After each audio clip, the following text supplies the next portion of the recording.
সেগুলো সাইডে রেখে যদি আমরা ফোনটা নিয়ে কথা বলি তাহলে প্রথমে ফোনটার ডিজাইন আপনাদের চোখে পড়বে এন্ড ফোনটার ডিজাইন সুন্দর। এন্ড ফোনটার ডিজাইনের কথা যদি বলি তাহলে আপনারা হয়তো অনেকেই জানেন আইফোন 17 সিরিজ লঞ্চ হবে এন্ড আইফোন 17 সিরিজের যে প্রো ভার্সন আছে সবগুলাই কিন্তু এরকম ডিজাইনে আসবে। সো আইফোন 17 লঞ্চ করার আগে আপনারা আইফোন 17 প্রো হাতে পেয়ে যাচ্ছেন, বিষয়টা ভালো। সো ডিজাইনটা খারাপ না, ওভারঅল ভালো ডিজাইনটা লেগেছে আমার কাছে। আর ম্যাট ফিনিশিং এর কারণে কোনো ফিঙ্গারপ্রিন্টও ক্যাচ করে না, সাইড এজেস গুলো ফুল ফ্ল্যাট করা, যার কারণে হাতেও একটা প্রিমিয়াম ফিল কিন্তু আপনাদেরকে দিবে। তো 14,000 টাকায় ডিজাইন আমার মনে হয় খারাপ না, একটু ফ্রেশ ডিজাইন পাচ্ছেন আপনারা। তাদের স্পার্ক সিরিজের আগের যে ডিজাইনটা ছিল স্পার্ক 30 সিরিজের, সেটা আমার কাছে একদমই ভালো লাগে নাই। সেই ডিজাইন থেকে বের হয়ে তারা অবশ্যই একটা বেটার ডিজাইন দিতে পেরেছে। তাছাড়া ফোনটার আশপাশে যদি আমরা নজর দিই তাহলে বটম সাইডে আপনারা একটা স্পিকার গ্রিল পাচ্ছেন, একটা মাইক্রোফোন পাচ্ছেন, একটা ইউএসবি টাইপ সি পোর্ট পাচ্ছেন এন্ড পেয়ে যাচ্ছেন একটা headphone jack. And headphone jack অনেক ইম্পর্টেন্ট। রাইট সাইডে আপনারা volume rocker and power button পেয়ে যাচ্ছেন। আর পাওয়ার বাটনে কিন্তু ইন্টিগ্রেট করে দেওয়া হয়েছে ফিঙ্গারপ্রিন্ট সেন্সর। ফিঙ্গারপ্রিন্ট সেন্সর স্পিডটা ভালো ছিল কিন্তু মিসম্যাচ লক্ষ্য করেছি আমি। আর একটু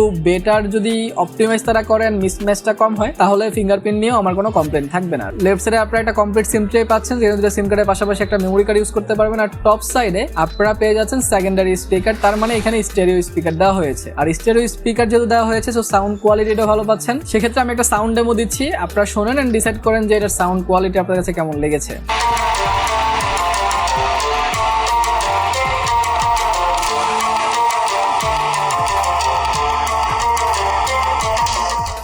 আমি একটা নয়েজ ক্যান্সেলেশন মাইক আশা করেছিলাম, কিন্তু এখানে কোনো নয়েজ ক্যান্সেলেশন মাইক নাই। কিন্তু এখানে কিন্তু আপনারা ইনফ্রারেড রিমোট কন্ট্রোল সিস্টেম পাচ্ছেন, সেটা একটা ভালো ব্যাপার।